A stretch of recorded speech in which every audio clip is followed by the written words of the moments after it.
Darrell Skiles. First meeting in February, sir. It's good to have you in. Good morning, Stan. Good morning. First meeting in February, the day after Groundhog Day. Well, did you see your shadow yesterday? I seen my shadow, and I hear the groundhog seen his. Yeah. And, that's the way it works. And he says, now 6 more weeks of winter. Well, you know what? It's the third or second day of February, and yeah, you'll have 6 more weeks of winter, No matter maybe what. more. You won't have spring until after Easter or after. That's just the way it always works. But the good news is Easter's fairly early this year. Yeah.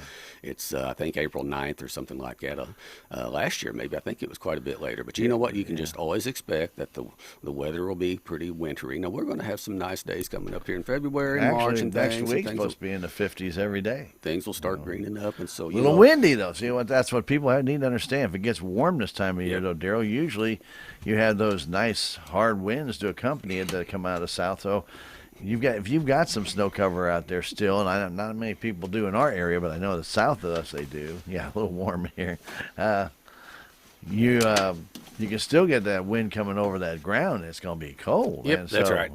So those wind chills will still be down there low. That's right. But you know what? And now, it's into January and early February. I mean, it's still winter. People get all shook up and so on. And we've certainly had some winter weather, we know. But I'm kind of happy myself that it got cold enough to freeze things up just a little bit. I need to move a set of cows back home tomorrow that are getting ready to start having babies here in the middle of the month, and I like to have them home. When the babies are coming, I like for them to be close at hand. So anyway, but it's we've had some weather, but we've had a lot of things going on. We have. We'll cover some things here, and some of them. And, we might as well get right to it because I've had some questions and things about different events and we've discussed them. And Stan, you were there for a meeting. We had an interesting deal, and to be quite honest, might be one of the more bizarre meetings I think I've ever sat through here recently. It was different. Yeah, and if I'm mistaken on anything here that I'm talking about here on the air, Stan, you just jump right in and correct me because that's fine because you were there too and heard it. But we talk about weather and so on, and we've had some weather events here the last few weeks. One of them started in on Tuesday night, January 24th. Snowed a good bit during the night. By the next morning, the snow was over. The issue come about the courthouse closing. Now then. The commission looks at that. We try not to close the courthouse because we know people need things. Because here's one of the issues you run into. If the courthouse is closed, then the collector's office is closed. If the collector's office is closed, if people go to the license office to try to get license renewed, so on, they have to have a paid personal property tax receipt. And if they don't have that, they end up having to come to the collector's office, or the license office has to contact the collector's office and see, are things up to date and paid, and so on. And so then you run into things there that you just have reasons why people need to be able to come in the courthouse and do business. There's business to be done all the time in all the offices. That's why they're there. If it didn't wasn't there and didn't need to be, then we don't even need them. Period. Yeah. And save some. Or save work from home, right? Just forget it. All right. So we try not to, but there's times when the weather's bad enough. Back there before Christmas, I think the day before Christmas Eve, it was a Thursday, and I was up at, before 4 o'clock in the morning watching the radar, the weather coming in, rain was coming down, and you remember that day, yeah. and the forecast was there, and we were seeing it, pictures and the things of the ice, that it just quickly turning to ice, getting terrible, and it was going to hit here right about 8:30, 9, somewhere around between 8 and 9 o'clock is when it was going to hit. When you have them deals, it can be fine, and 5 minutes later, the roads are glazed because the conditions were perfect. We ended up going ahead and decided to close that day, and thank goodness we did, because by 9 and 10 o'clock that morning, it was treacherous out there on the roads. And the point of all that is simply that the public safety in general is better to get everybody off the highways and streets and things, so on and home. Of course, now the frustrating part is when we do that, and I mean, as commissioners, they're still working with Road and Bridge. Road and Bridge doesn't necessarily get to go home and get a pass, nor does law enforcement, jail staff, and so on.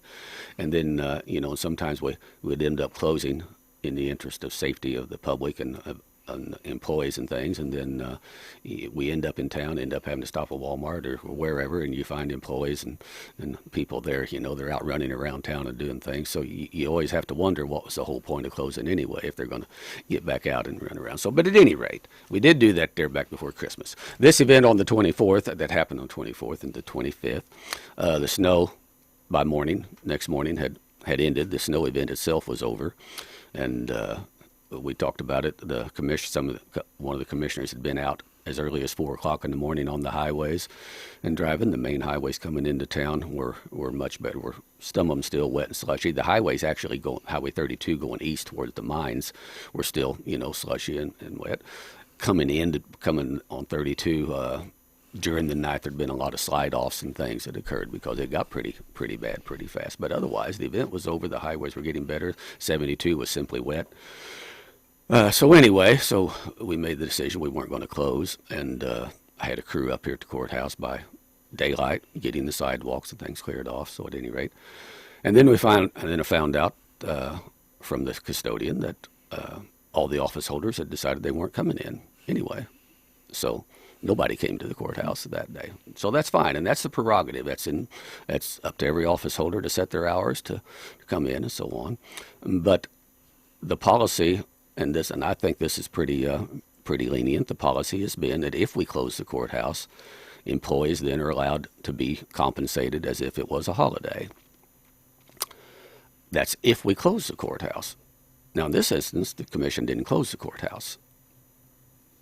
The courthouse should have been open. All they had to do was show up. Mm-hmm. But the office holders decided to not come for various reasons. Okay.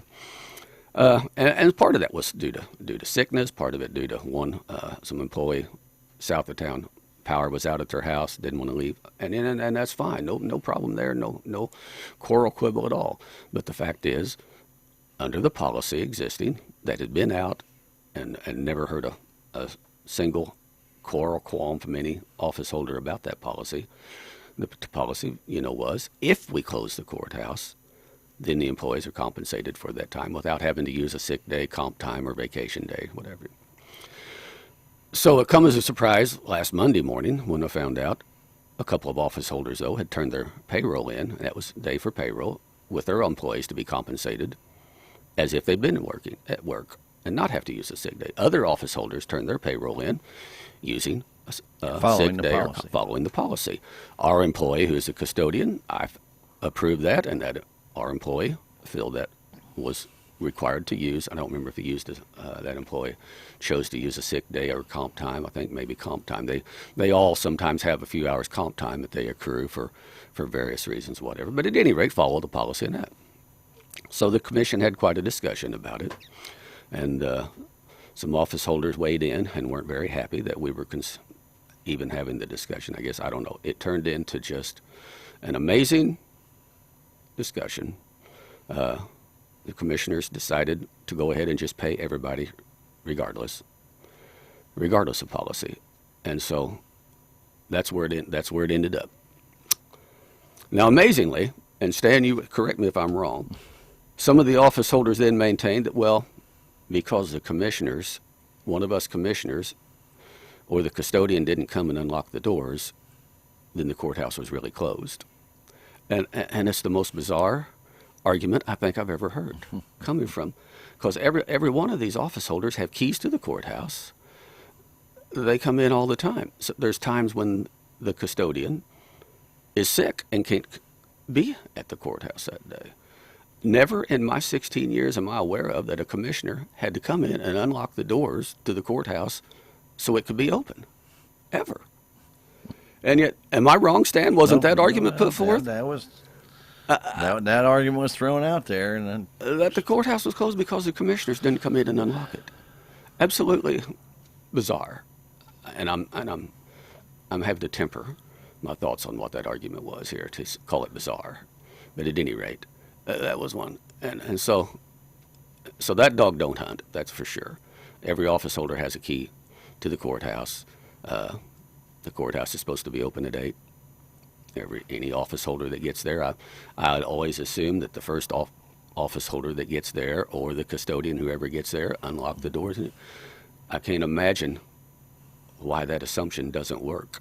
I can't imagine why any of them could even begin to think that the commissioners would have to come in to make a special trip to town to unlock the doors or the courthouse is closed. So whatever. We had that discussion, and so that was that was reported about that whole discussion. I've had a lot of question from folks about it, and I was in town that morning myself. I noticed employees at the convenience stores. You probably had employees here at the radio station. Everybody was here. I noticed Roads weren't that bad. Yeah. That day. Well, then the office holder said, well, it was unsafe. And so they wasn't going to ask their employees to get out if it's not safe. Well, I don't know how far do you carry this. Another office holder pointed out, well, not everybody has a four-wheel drive, and so therefore, and I don't know where it's the county, the employer's responsibility to see that everybody has four-wheel drive. I mean, if you have a job and you have a responsibility, isn't part of your responsibility then to see that you have a vehicle that's adequate for you to get to your job? And if you don't, I mean, I have a daughter who makes less than half of what most of these people make. She bought a vehicle last year, and she made sure that was on her deal was it was going to be, now it was a used, but it was a nice used four-wheel drive vehicle, so she could get to work, get around, and do things. It's not, it's not my problem for somebody chooses to have some two-wheel drive vehicle that they can't get out if it comes a hard frost. Or know how to drive that two-wheel drive vehicle to be able to get there. There you go. So anyway, that argument is put forth. And the whole thing was why, that we should have closed. And I told somebody that I said, here a few years back, there was some discussion, about how and when we closed the courthouse and why, and an argument was put out there that, well, the commission, if the schools close, the county should close the courthouse and stuff. And I just said, that was one of the more I'm going to just say it. That was one of the more idiotic suggestions I think I've ever heard. Wow. So that one was. The city tried that, and they rescinded that after the very first meeting when the school closed because of county roads being bad. And everybody in the city, there was a drop around. And that happens. And schools have to close because they've got buses transporting children trying to get around out there on the roads, county roads. And this has happened this week down south of town. Sure. You go down on all the roads were clear except you get down on a line on the south part of the county, and. Commissioner Mowbray mentioned this. You go down to B Highway and a county road on the south side of B Highway would be snow and ice covered right up to B Highway, and a county road just on the other side of B Highway was completely clear with nothing on it. I mean, a fine, hard line. Yeah. So at any rate, that whole discussion. But the bottom line is the policy is very clear, and I've got it here. I'll hold it up to the microphone if anybody wants to see it. I know we're laughing, Stan, but we're laughing because it is so insane that whole conversation even needed to take place. The policy's clear.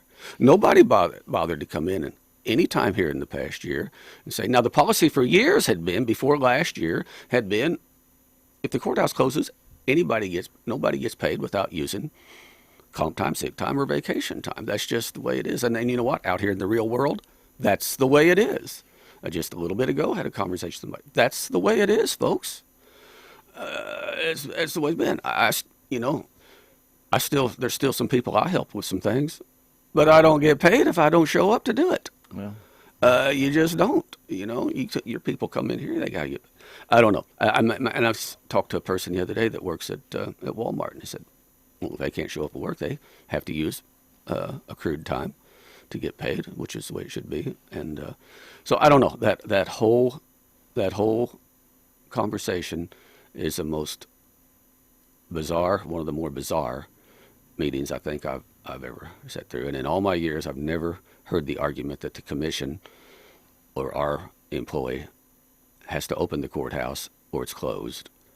I'm not sure why the office holders should have a key to the courthouse if that philosophy was going to be in effect, was going to be true.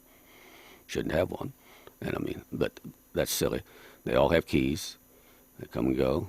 One of the office holders mentioned, well, sometimes that office holder gets there 7 or 7:30 in the morning, but doesn't open the door wide open for the public, for people to be strolling in when nobody else is there. And I get that, shouldn't. But at 8 o'clock, the rest of those doors need to be opened, and whoever else gets there, that office holder, whatever, open the doors. This isn't rocket science, folks. There's only 2 doors in the courthouse. I mean, east and west. Very simple.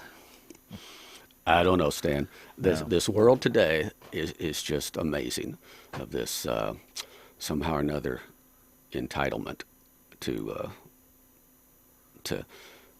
be paid and not have to show up and produce. No. COVID started a lot of this, Darrell. We all know that.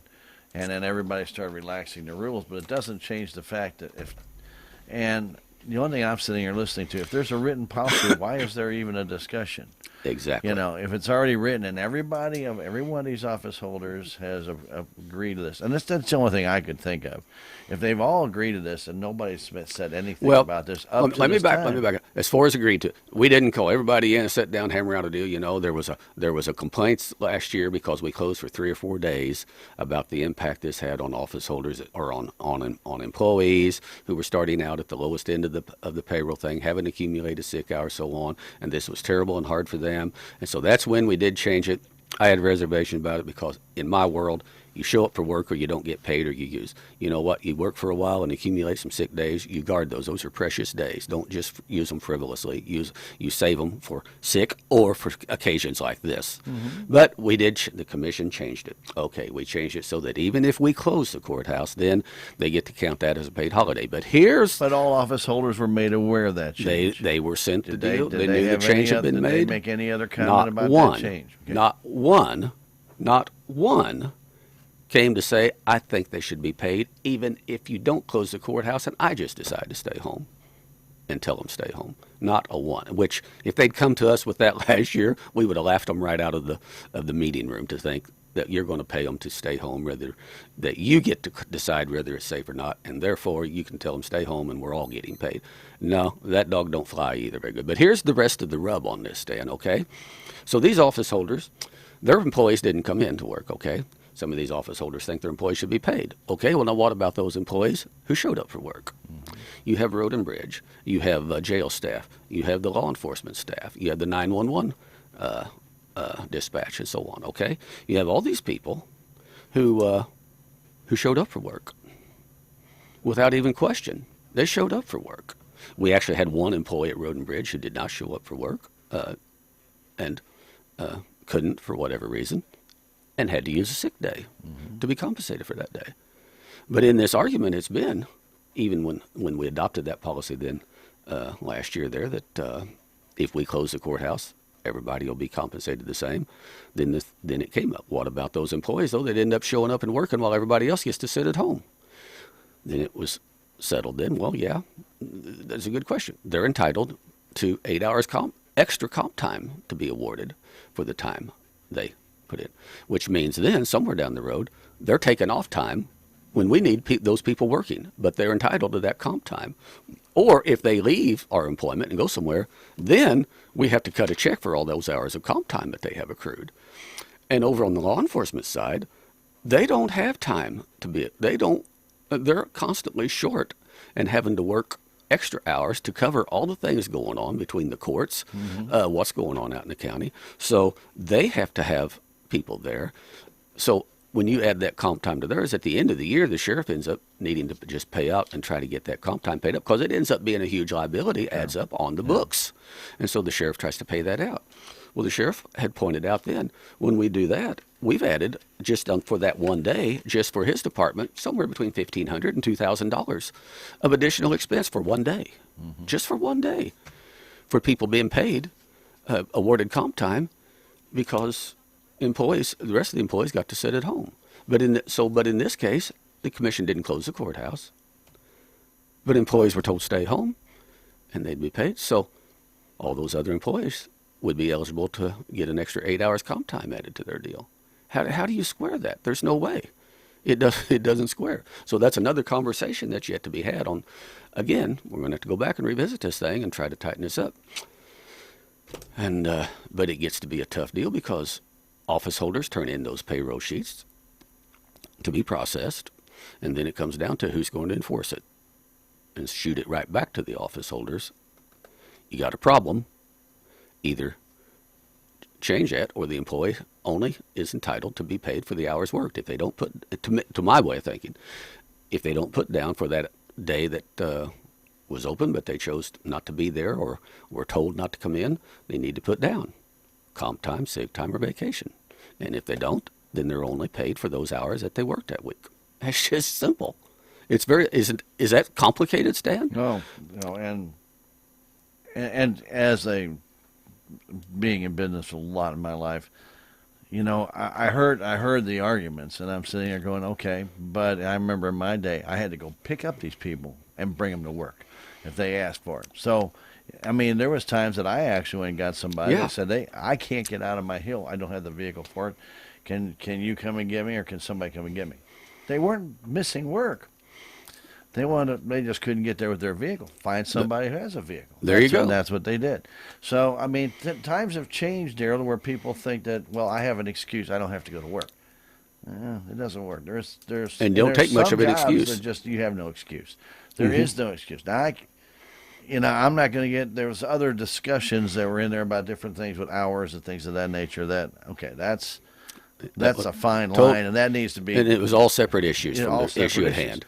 But if there's these kind of questions and stuff, I'm sitting there going, okay, that should all be brought up at a differon time. That's nothing to do with what was discussed. Was not germane whatsoever. Yep. So to me that was you're going on a different tangent because you got a grievance about something. Well, that was a diversion. Yeah. Well, I get it. That's what I'm saying. But anyway. But you're off the point. The point is, and as we talked about it here.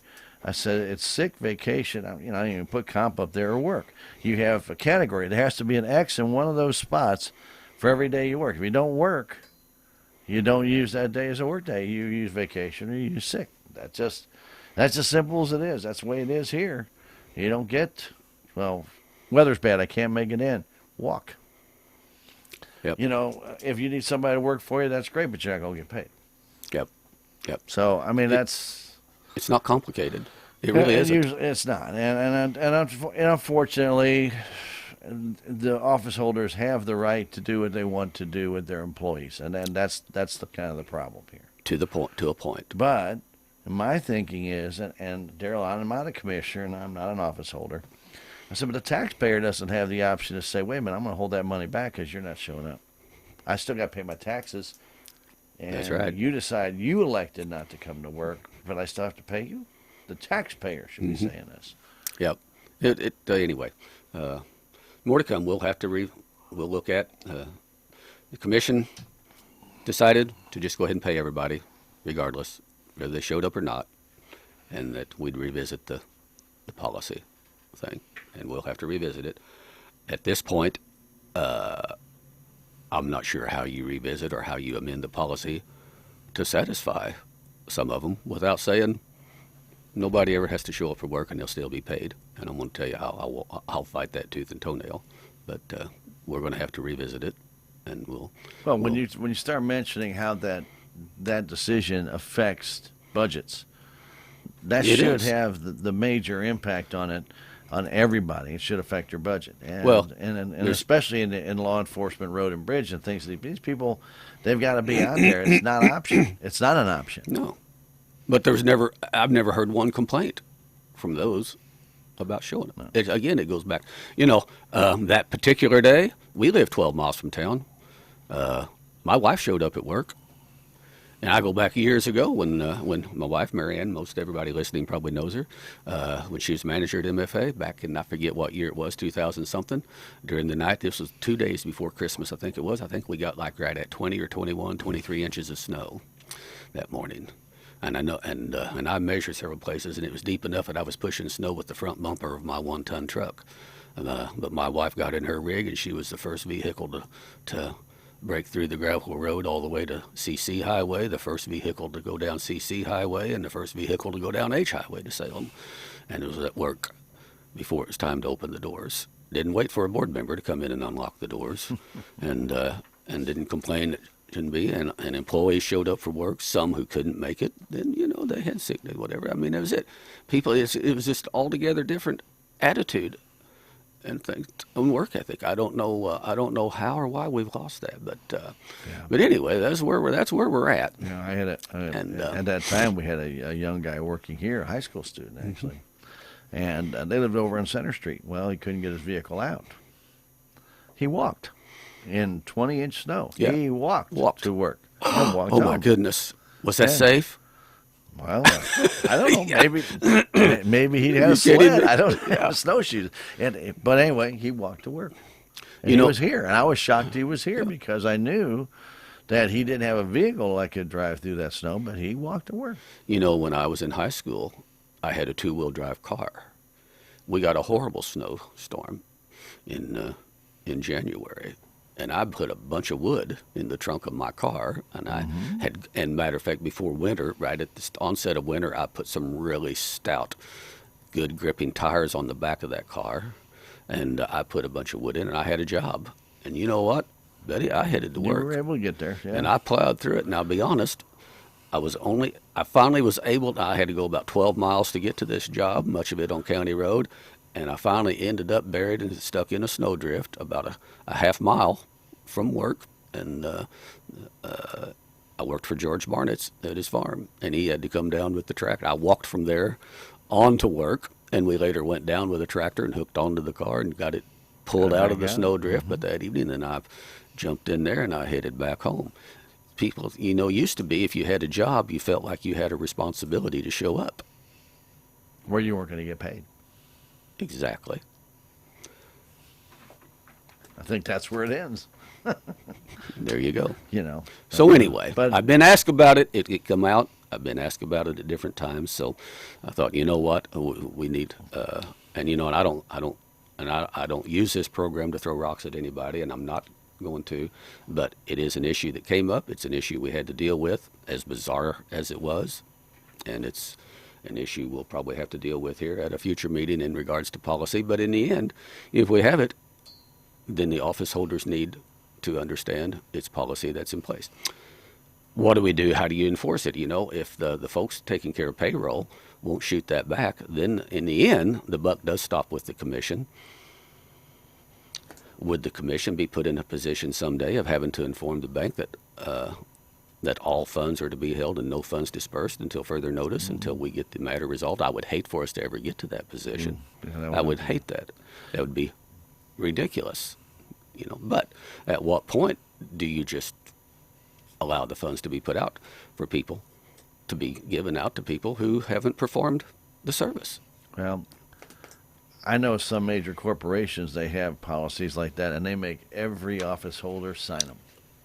That you have read and you understand this is the policy. Yep. But by statute, we can't require office holders to sign on and approve the deal. But I'm just I saying, get what you mean. Just that they've read it and understand Yeah. it. They're not. Doesn't mean that they can't question it. Doesn't mean that there can't be adjustments made to it. But that they have read the policy, that they understand this is how it is. And when you sign it, that means you understand this is how it is. Yep. But going back to this argument that the courthouse wasn't open because we didn't come up and unlock it. Well, if that argument's going to hold, well, then we need every office holder to turn in their keys to the courthouse, turn in their keys to their offices. And they don't get their key to their office until the custodian unlocks the door and then goes down and unlocks their office for them. I mean, how that doesn't make any how sense. Insane, how ridiculous. It's just so. Yeah. Hopefully we're back. We can reach a point of sanity on this thing and arrive at a better. Well, hopefully we can just get back to where policy is adhered to. Period. That takes care of everything right there. Exactly. There's nothing wrong with the policy. It's very liberal. It's and the friendly. ground. It's laying the groundwork for anything that goes on. You have to have there policies. You go. So we can look at, rewrite it, tweak it, send it out, and hopefully reasonable people will agree to adhere to it. We'll leave it at that.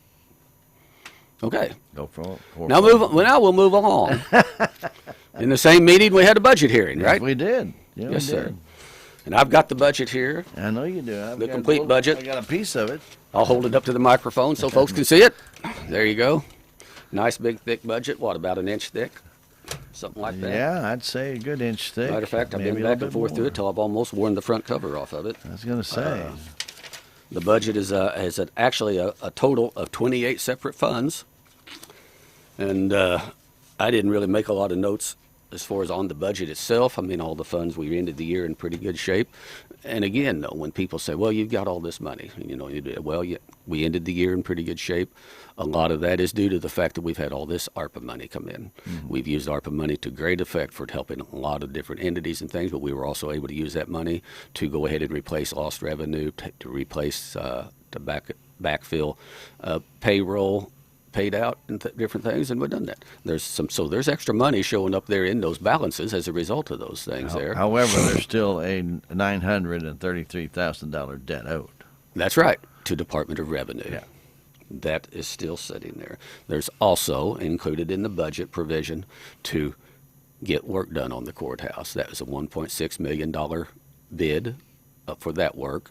We know there's going to be increases to that as we find things that have to be fixed, repaired, or we may make some changes as to the scope of that work. Do we make changes to do something different on the roof? Because there's going to be work done on the roof, removing old brick chimneys and things down below the roof line. That would be maybe the time to do some change to some architectural type metal roofing and so on and so forth.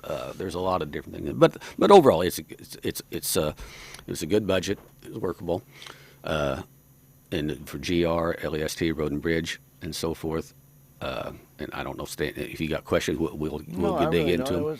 But it was pretty straightforward. I mean, we talked about that. But one thing I think you do need to bring out is when on the revenue side, that the commission made the adjustments on the revenue side for when the Department of Revenue starts withdrawing this money off of your GR and off your list and off of your jail funds and Road and Bridge, that you're not anticipating this money and then all of a sudden it's gone. And then you're going to use that to pay it back. I feel, at this point, and without getting into, we've had discussions with the attorneys on, and we've had discussions with Department of Revenue. And I want to say this, last year, about a year ago, I think it was a year ago in December, there was a new director of revenue appointed, Mr. Wayne Wallingford. He's a former senator and representative from Southeast Missouri.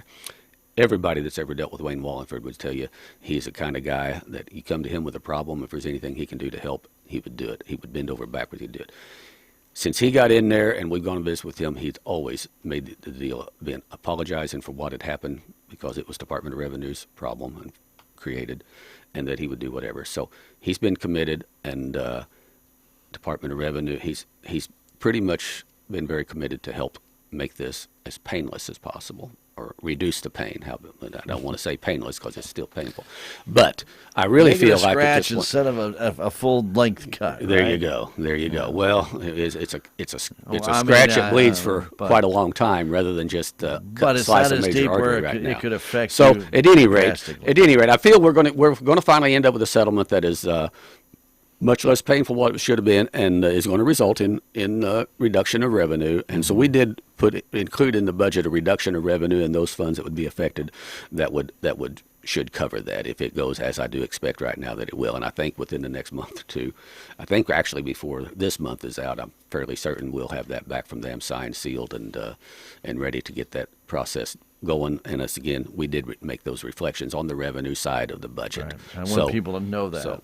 So they do look at the budget. we can finally put that behind us, although we'll be dealing with it in the form of a little bit of reduction of revenue every month for a period of time. But at least we have pretty firm that on this particular issue, the calculator has stopped rolling up more numbers. And it's a livable reduction. It's not going to affect the operations of the county in any way, shape, or form where you look in there and there's zero. Nothing like what happened to us in 21 when they took out $1 million out from us in a period of 2.5 months, 3 months basically, yeah. So anyway, you're right, yeah. We did make those adjustments to that to reflect that. Now then, moving on from that, the budget does reflect a minimum 4% raise for all employees. Over on the jail side, I think the sheriff did put over on that side, it is a constant challenge to keep full-staffed jails, and jails all over the country fight this as well. That's not an easy job, working in jails. It's just not. Now, it's much better, of course, with the jail we have versus trying to keep things under control and work a jail that we had. Nobody, you couldn't hardly pay anybody enough to want to have to do that job. Well, basically, it just fell back on deputies. If you wanted to work for the sheriff's department as a deputy, part of your responsibility was try to help keep the jail thing straightened, going and straightened. It was just horrible. It's a tough job. All jails in across, and we find ourselves competing with Crawford County, Phelps County, and Texas County for jail staff and to keep staff, and it's a constant deal back and forth. I think it was, I think it was right at $1 an hour, straight $1 an hour increase that was added on jail staff over there, plus the 4% that was added, and that budget would work at that. Now then, and the sheriff proposed that. Now then, here's another deal where the rub come in. Okay, we had the deal with that salary commission farce back in the fall.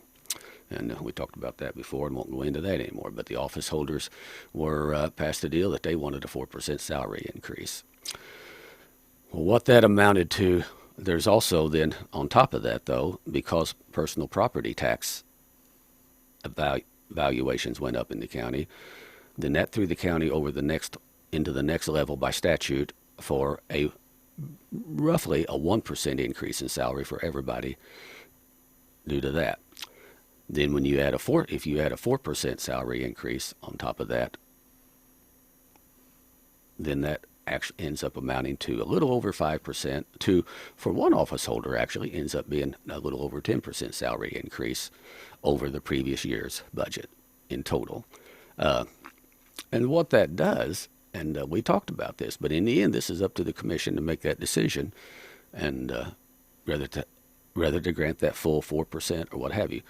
The statute is whatever percentage increase office holders would get, every employee has to get that or more. You can't give office holders and the commission, we can't give ourselves or other office holders a 4% increase in wages while only giving staff 3%. You can't give them less, so it has to be the same percentage.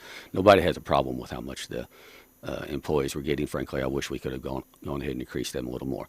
We all know this past year inflation was running at an 8% rate. Last year, the governor and the state legislature approved, I think it was a 5.5% increase for wages across the board. For state employees, the governor this year is asking for 8.7, I think it is, in his budget request. Legislature still has to thrash that out. Our budgets wouldn't stand an 8% increase.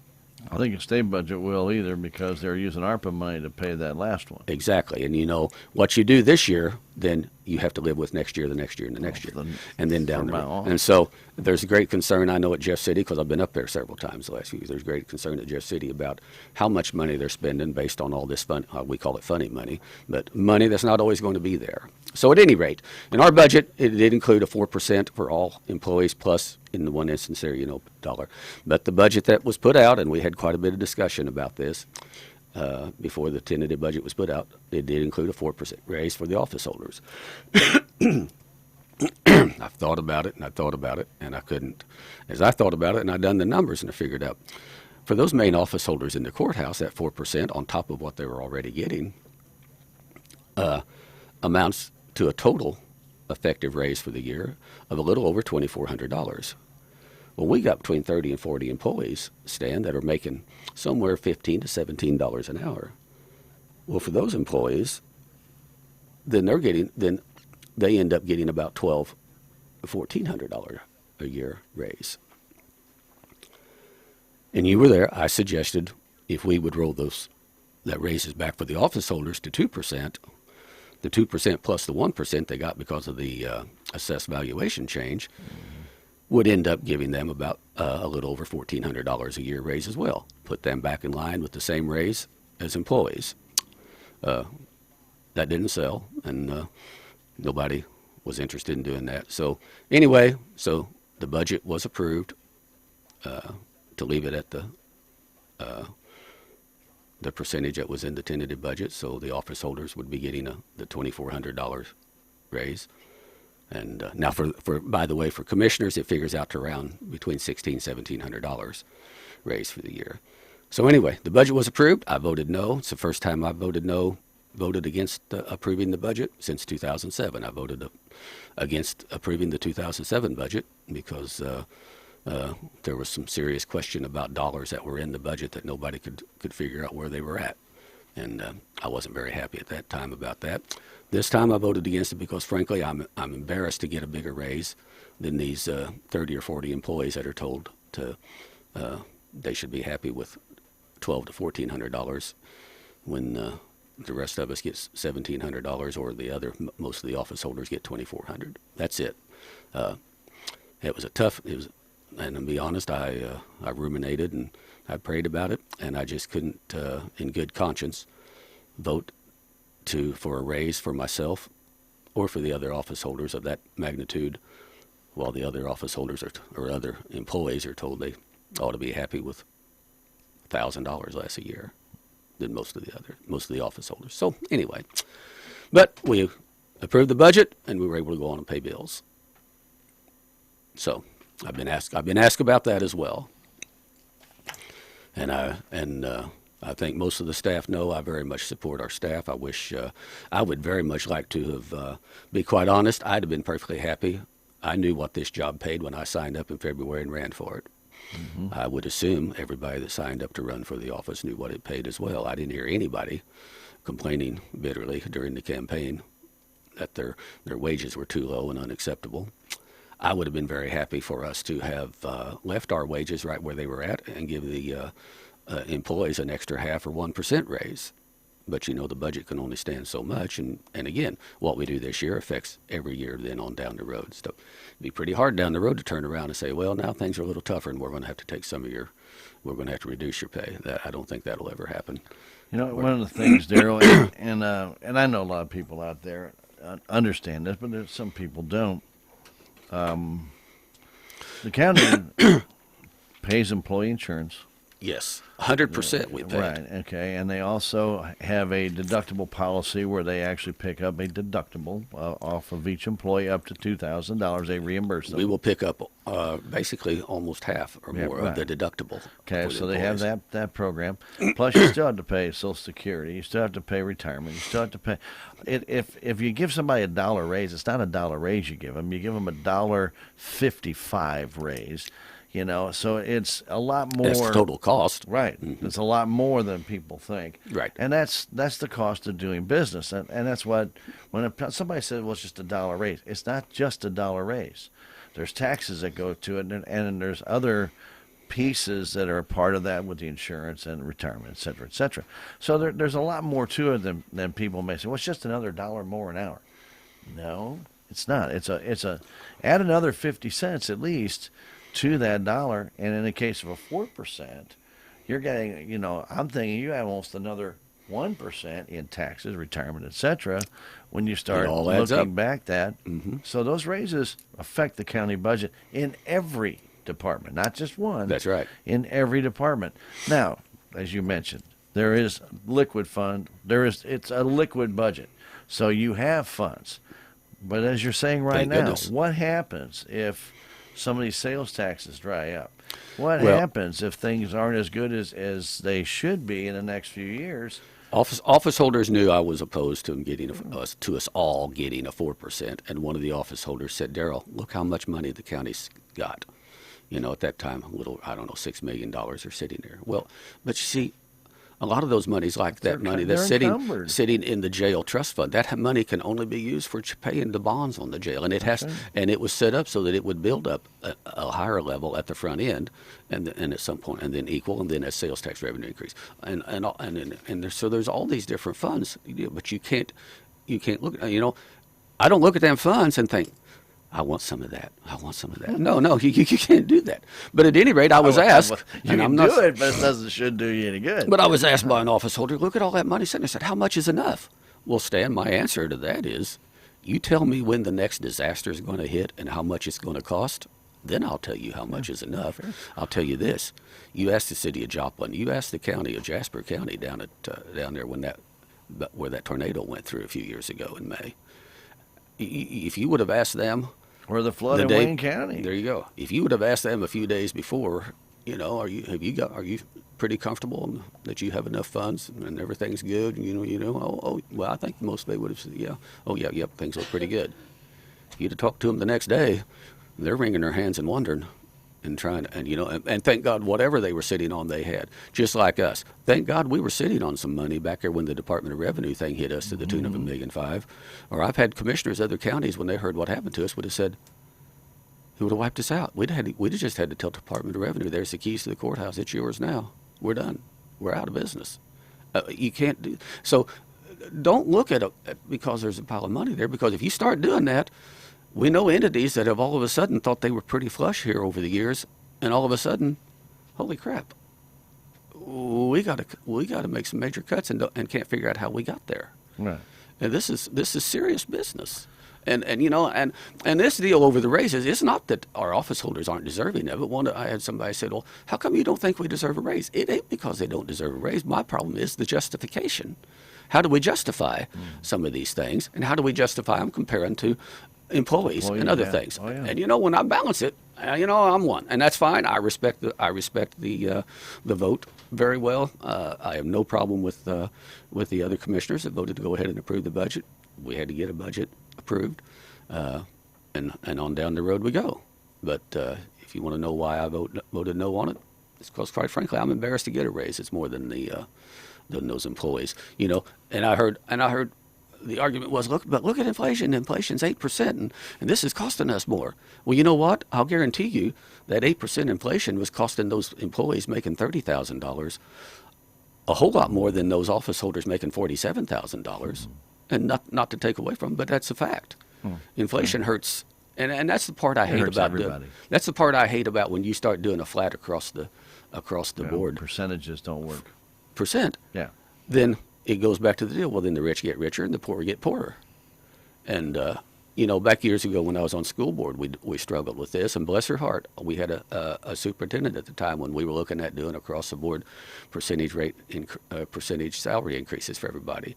And our superintendent at that time said, hold it, okay, I want you to do this percentage for employees, but I do not want that percentage raise tacked to mine. I said, I'm already making here, figure out what that figures out to per teacher or per staff person, and I don't want mine any more than that. Bless her heart, Stan. That's there. I thought, man, there is a woman of integrity and looking out for the people there on the lower end. And matter of fact, she was actually beating the drum for more for those people on the lower end, and what we could do. It's difficult. It's what we had when to do. You have employees that have been there 5 years, you have employees been there 20 years, and when you start, sure. And then when they start talking about minimum wages, and you're going to just give this, and you're just going to give this. Well, I always wondered, and this is just in my own thinking. Okay, I remember minimum wage being $1. Okay. Yep.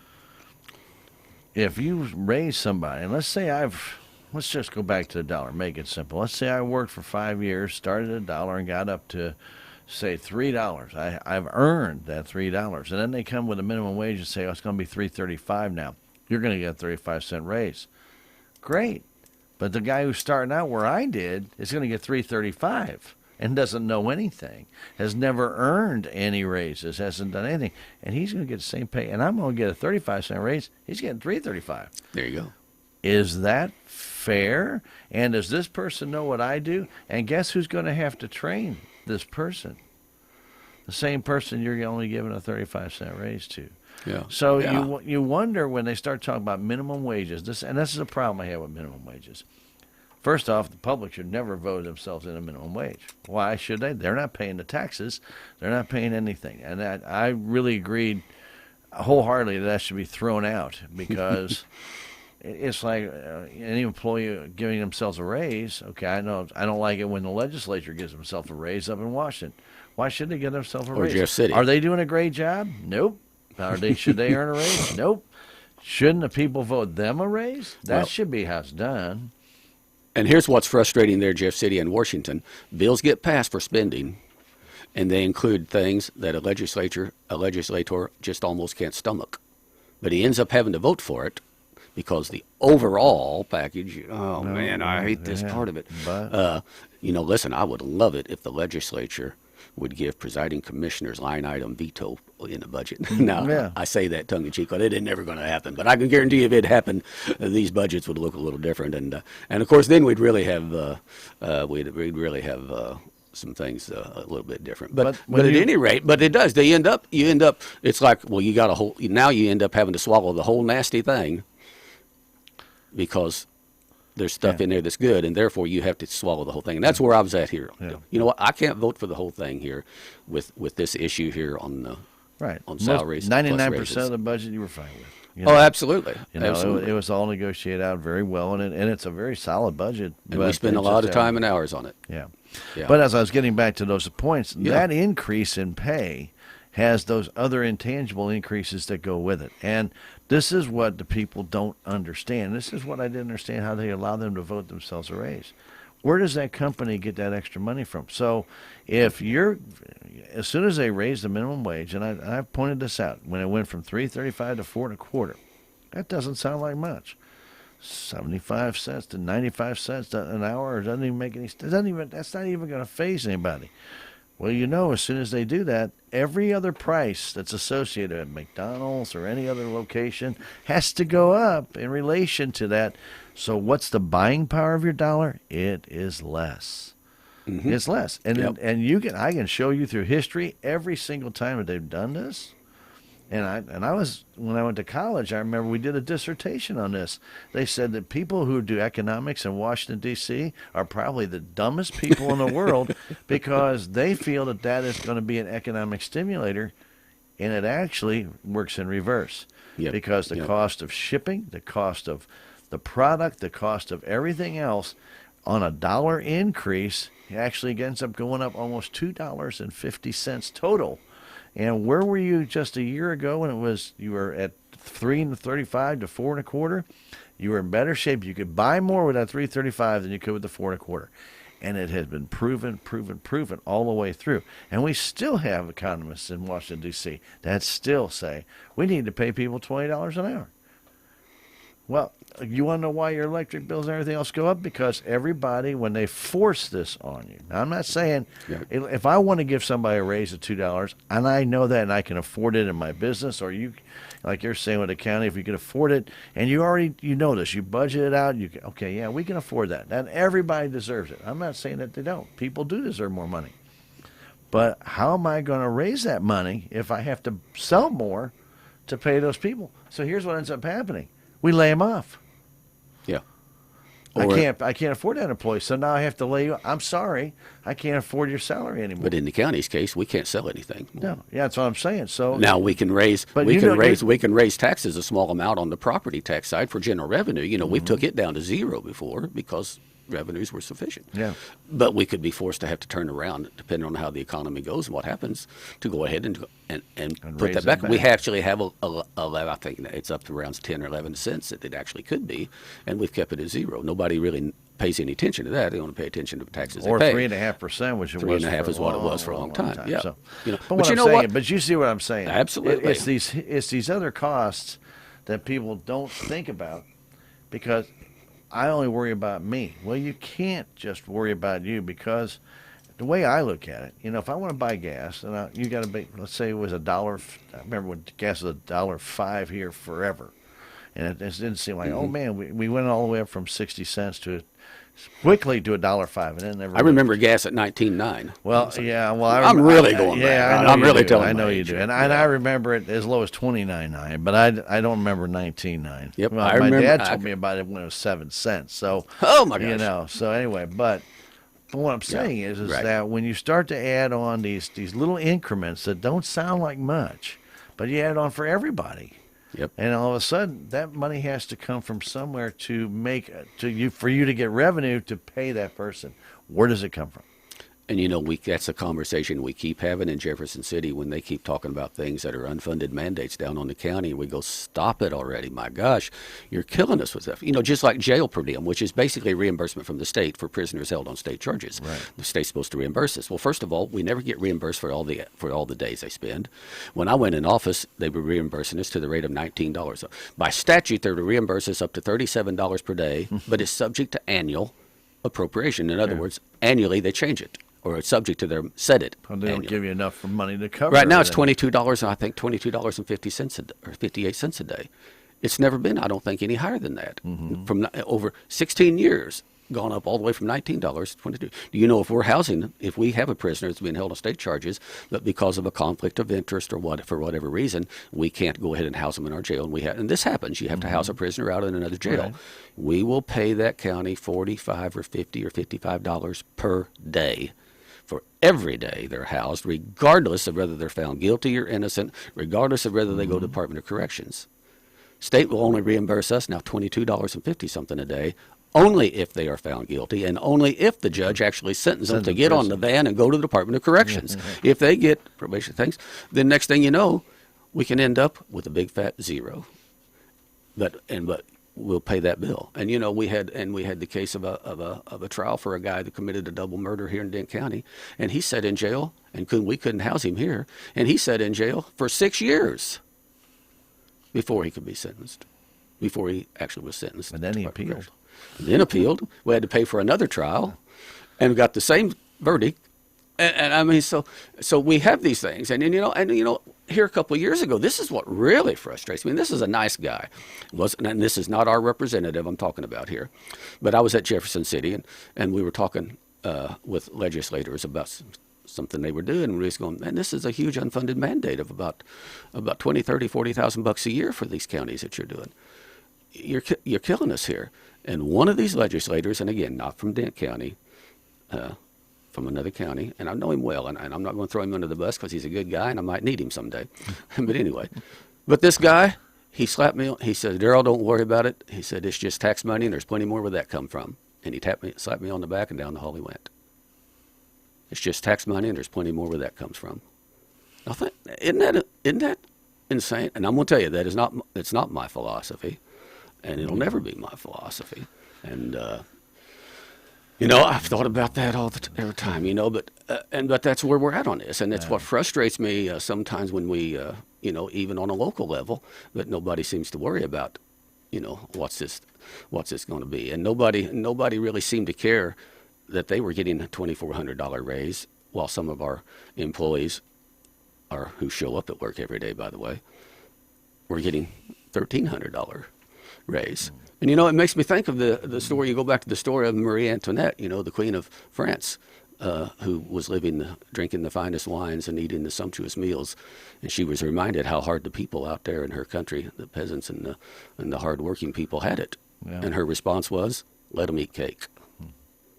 Now, we all know what happened to Marie Antoinette down the road. So, you know, but sometimes it gets to be that point of that attitude, and you know, that's. Well, we all say we're in a world of entitlement anymore, and I almost think that it's rubbing off on a lot of different people, and I don't mean that in a harsh way.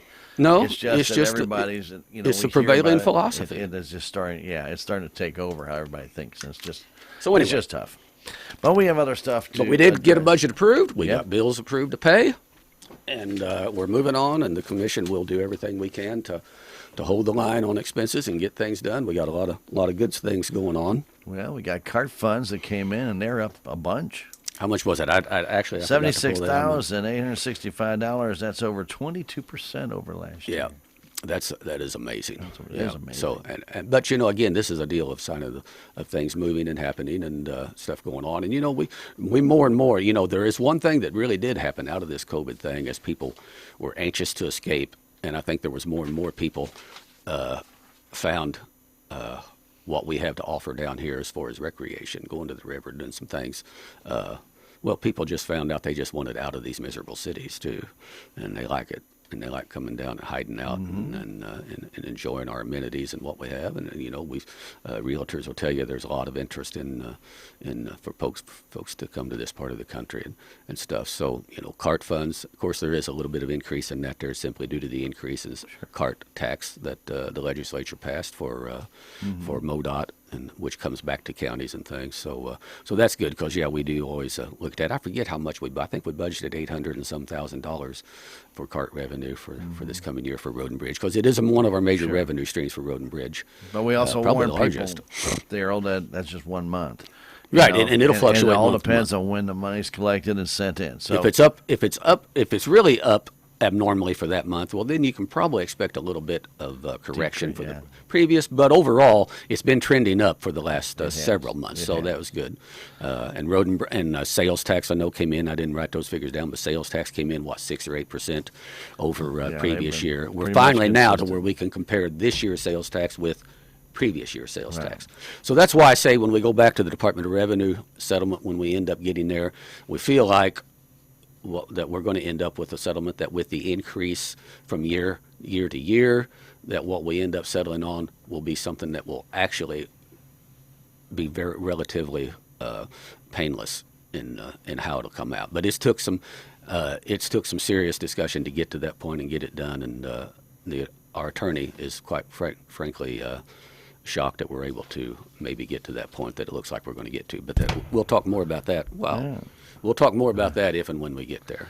When we get there, not if. We're about there. Very good. Okay. Yeah, you had a couple of trips to Jeff City, like you're talking about unfunded mandates and things of that nature. Yeah, I went up with MRPC. Mm-hmm. MRPC every year has a day at the Capitol. Are we about to run out of time? We really we got about 20 minutes. We every year MRPC has a day at the Capitol where some of us commissioners go up to Jeff City. I was the only. I think I was the only. No, there was 2 commissioners, county commissioners that went up. And we go up and talk about MRPC's regional legislative issues and things. Mm-hmm. Chief among those actually is about getting improvements on Highway 63 between Rolla and Jefferson City. We'd really like to see some improvement on that. And as you know, once you get to Vienna, it's a pretty twisty, curvy, up and down deal on all the way to Westphalia. Then from there, and our goal would be to get that 4-laned all the way from Jeff City to Rolla. That's the big pill, but just something better would be great. And now on the personal side, I fight for constantly, as I've said before, when they do look at 63 and improvements, let's get a bypass around Rolla on 63, swinging around the east side of Rolla, catching Highway 72 and catching 63 south of Rolla.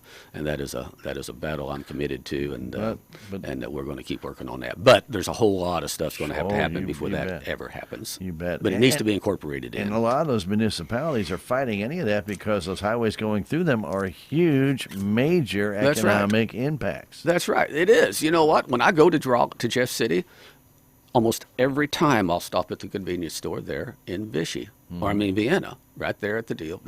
At that point, I'm ready to use the restroom right quick, grab me a drink, a snack, whatever, and head on up to Jefferson City from there. Every time. But you know what? If you have a bypass, and the long range plan would show that they already have things drawn. If 63 was 4-laned, obviously there's not room for 4 lanes to go through Vienna, and that 4 lanes would bypass. Then it would swing around the east side of Vienna, and then it would just be a business loop swinging down through Vienna, and in a way it makes sense. To be honest, if I was going to Jeff City and when you had it 4-laned all the way, and there was that business part that went down through there, right on back through Vienna where it goes now, I probably would still pull off up there, go down there, use the convenience store. Because you know what's there. Yeah, I know it's there and stuff. And to be honest and realistically, though, if you sit there and watch, there's a whole pile of truck traffic and traffic coming down 63 that if there was a bypass, they're not stopping at the convenience store, and they're not stopping anywhere. They just want to get from point A north to point B south, and they're not stopping hardly till they get there. Right. Now, but if you've done that, and that's what I always point out, you bring that on down there, and then you bring that bypass along the east side of Rolla, bring it right by Rolla Industrial Park, bring it right by the truck stop where they can fill up the deal, and swing it right on around, catch Highway 72, and all of our truck traffic is trying to get to St. Louis or Kansas City, points north, or Springfield, can go up and easily hit it. They point out that, well, we've done the 72 extension to go up there. Oh my gosh, are you kidding me? That's ridiculous. But anyway, that's a whole nother deal. But I went up there for that, and then county commissioners have made a commitment. The Commission Association, our board, made a commitment that we need to be in Jeff City every week to visit with the legislators about unfunded mandates, about raising that jail per diem that we talked about, and things like that. And we've been talking Sheriffs to them and full-time prosecutor salaries. yeah, and you know what our point there is we would very much like the legislature to go ahead and pick up prosecuting attorney salaries, make them a state paid. The circuit clerk is a state paid; they're a state employee. The judges are state employees.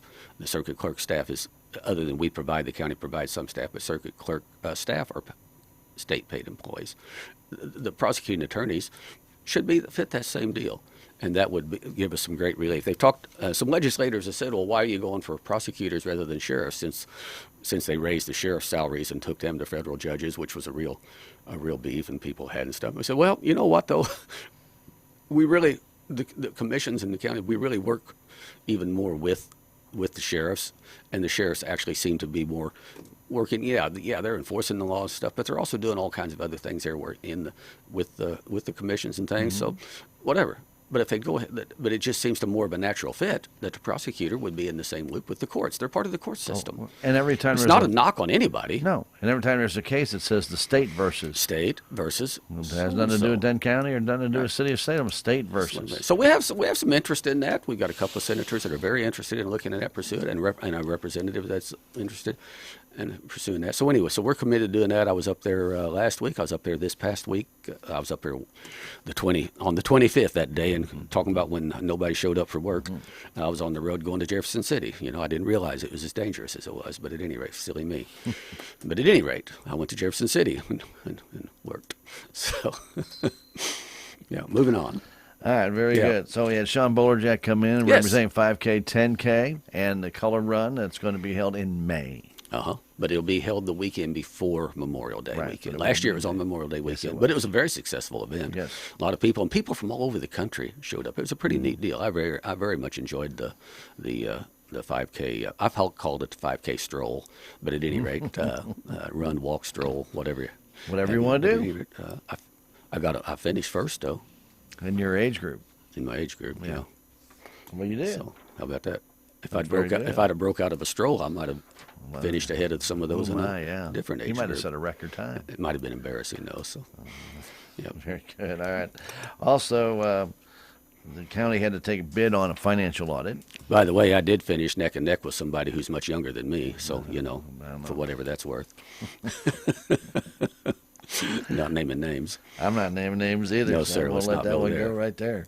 Very good. But a bid on a financial audit for the county. Oh yes, we did. You know, if you go over $750,000 in federal dollars, I'm summarizing this, but if you take in and expend over $750,000 in a given year, that does fall you in over the threshold then of having to have a separate federal audit done of all a financial audit, and because when you add up our National Forest money, our PILT, and so on, and then all the ARPA funds, and then also, we didn't talk about this in budget, but there's also LATCF funds. That's Local Assistance Tribal Consistency Fund. Another federal pot of money that got sent down. Anyway, it sits there. So at any rate, we had to have a federal audit last year. The cost of that audit was $15,000. The audit price for it, $18,500. This is another one of them mandates. It has to be done. But at any rate, we got that bid out and got it done. We also did put out for bid for some work. We're going to do some sewer. We got some sewer improvement work we're going to do over at the jail, and we did get that put out for bid, and we'll open those bids, I believe, if I'm not mistaken, February 23rd at 11 a.m.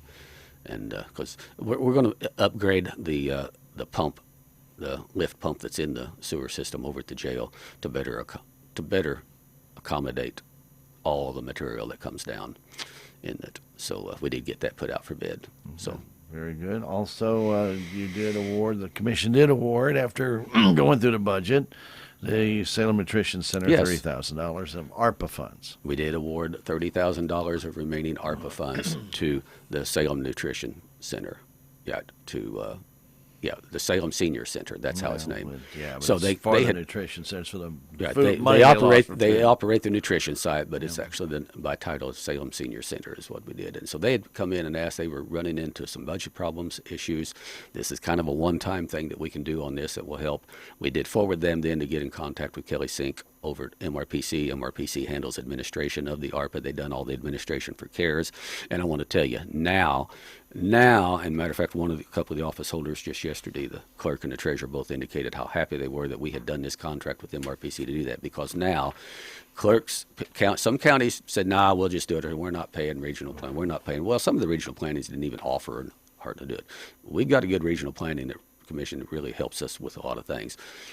Them overseeing administration of this meant that they kept paperwork and tried to make sure everything all along the line was done, and paperwork and paper trail and all these different things done. So counties across the state are getting requests from the state budget office and from the feds requiring copies, documentation of every single thing that was done on all these things, and it is absolutely driving them bananas. And so it's But they should have known that was coming.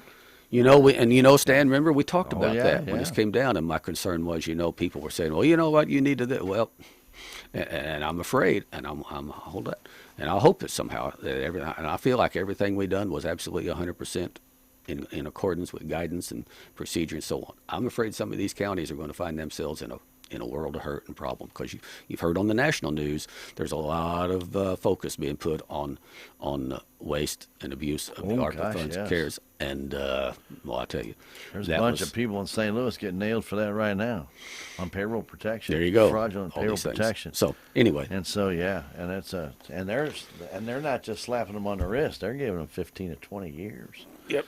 And that's a long time. Grant Wilson from Jason Smith's office came in and kind of updated us on that. But Jason, congratulations to him on the Ways and Means Committee chairperson. He is one of the most powerful legislators in Washington, D.C. right now, and we couldn't have a better man at the helm of doing that.